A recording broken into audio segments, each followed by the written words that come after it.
Welcome back, everybody. In this video, we are going to move into the next step of preparing our characters, which is going to be to rig.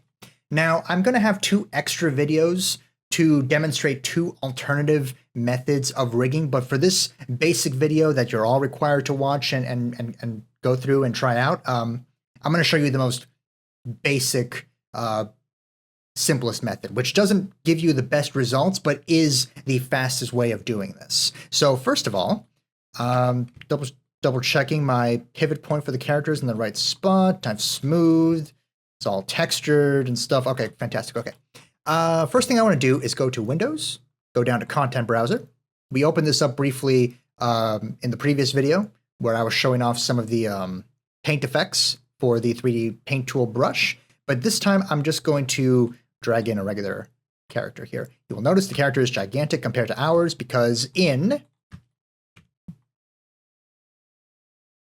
Maya, the default size is always really, really small. So I'm going to scale up so my body is of the appropriate size now. Maya's default size is centimeters, so I just went ahead and made it the actual size of a person that you would see, not just as what you should see in this program, but also in other programs like the Unity game engine or other stuff. I'm going to go ahead and delete by type my history, modify, freeze my transformations. Okay, let's go from the modeling menu set to the rigging menu set. And now we're going to jump into skeleton. I'm going to go to the next to last option here. It's called quick rig. We're just going to click that. We are next going to select this plus icon right here. Now we're going to select this rename character icon right next to the plus. And we're going to rename the rig. So this is going to be my character rig. And next step is going to be we have currently one click. We want to have step-by-step enabled. So step-by-step. Next, we are going to select our geometry. If it's already selected, fantastic. If not, then now is the time to select it. And you're going to hit the plus icon underneath one geometry. And it's going to add the selected mesh. Going to focus in on step 2 now, which is just going to be to click create an update. You don't want to mess with any of this. Just click create an update. Give that a second. We're going to minimize. We now have various joints.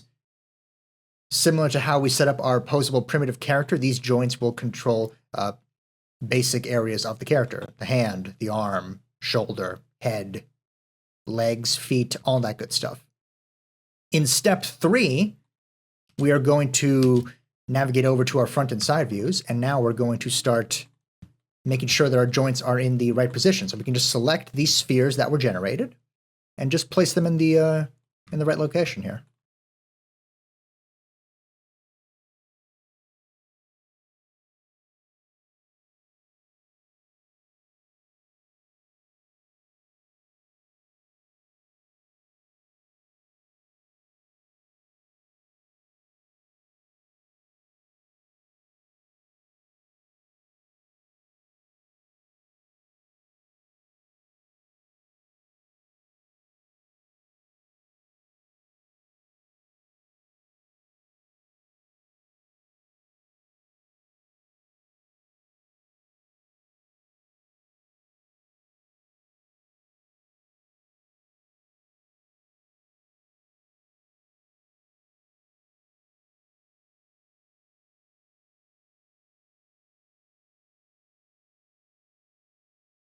Once you are happy with how the joints are on one side, you're going to select either this to mirror from left to right or this to mirror from right to left, depending on which side you actually adjusted the joints on. I adjusted the ones on my left side, so left to right. I'm going to manually adjust all those in position. Everything is now mirrored as it should be, except I'm noticing something is not mirrored for some reason. Why is this not mirrored?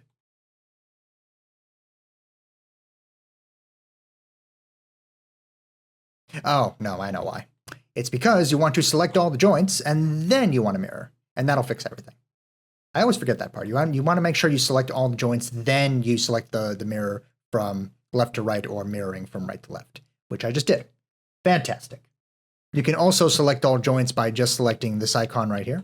which selects all of your guides or all of your joints. And then you can mirror from one another. So you can select this first and then this, or just click and drag and select them all. Either way, they're all mirrored now as we want them, so we can move on to step 4, which is skeleton and rig generation. So I'm just going to click create an update. Give that a second. That is going to combine all of our joints together. And now we're going to go to the last step, which is skinning. Create an update. Give that a second. And we're done. Character is now rigged and ready to go, almost. It's time to test what we have here. So let's see. Let's test this first one here. Should control the head. Yep. Let's see this. Good.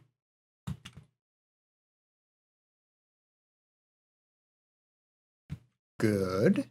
Let's see our hands here. I suspect we have some issue with the hands. Yes, perfect. I mean, not perfect that it happened, but perfect because I get to show you the next step in the process.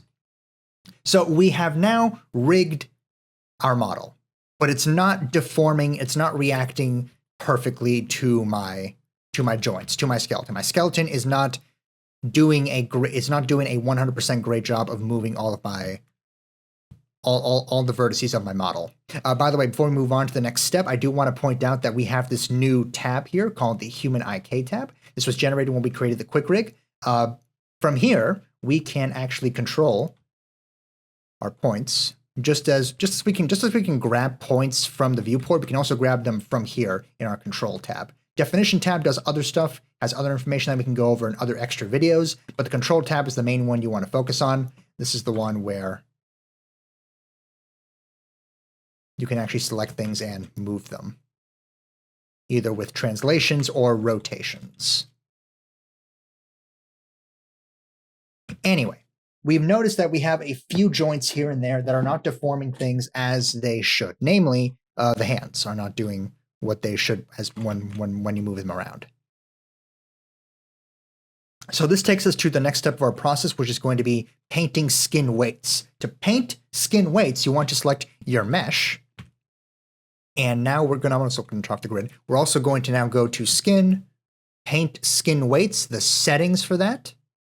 And now we can start painting our skin weights. So the way this works is white means that particular joint controls that area 100%, and black means that particular joint does not control that area at all, and it will not deform at all, which is what we want. So let's find our hand and see what's going on there. So we got the right hand over here. Let's actually go to the left hand first. Let's go to left hand. Let's see what we got.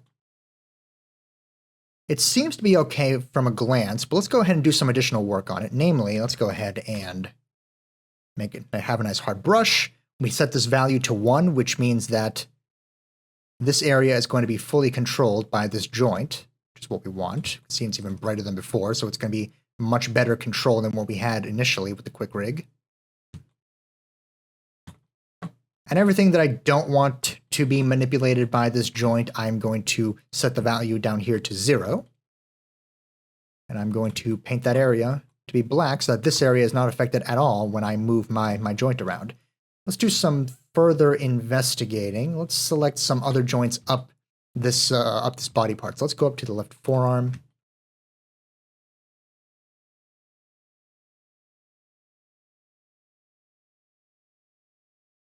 Let's test and let's see what we have right now. Now that I've done that bit of painting work for this joint, let's move now.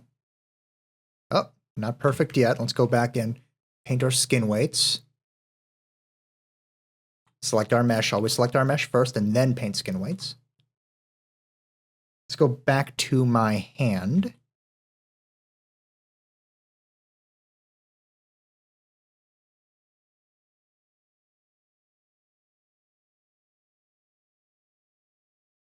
Let's try again.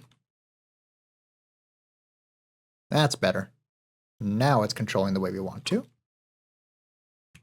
Good. By the way, one of the weaknesses of the quick rig solution, you can't add in joints for individual fingers. So you can't control individual fingers, unfortunately. You can only control just the hand as a whole. that is the price you pay for using Quick Rig as opposed to some of the other solutions. Anyway, this looks okay. Let's go up the arm.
It's also a good idea to just stretch out your model via the rig and then skin while it's still stretched out.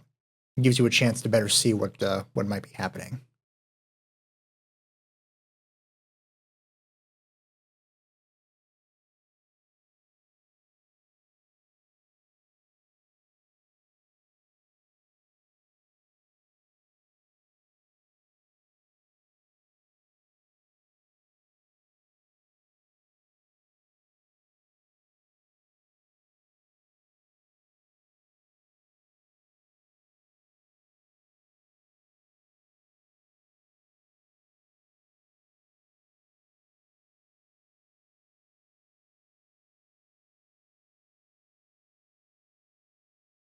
And by the way, anytime you push your and anytime you have you find yourself in a weird pose and you want to get back to T pose, if you have the human IK tab opened up, you can just select this orange human icon here, which is called stance pose, and it puts it back into its default T pose.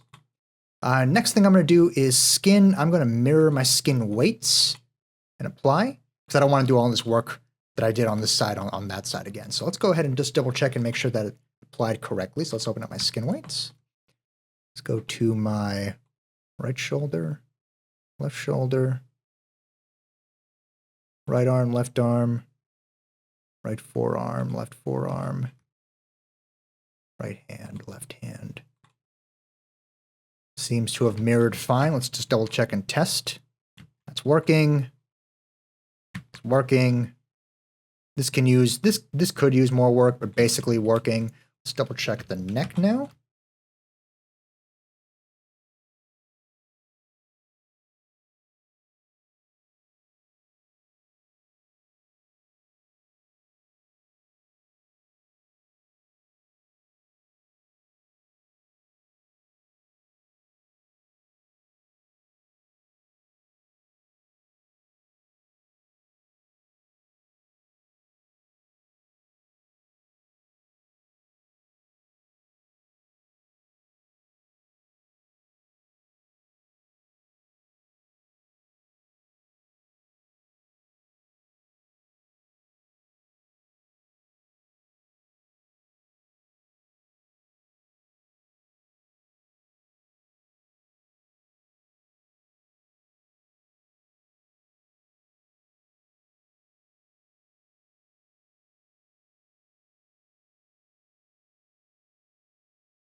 And that's it. That is the process. Using the quick rig solution and then painting your skin weights, that is the process of getting your character ready for posing and potentially animations if you want to animate as well. In the next video, we're going to go ahead and pose this character. Thank you very much for watching. Bye-bye.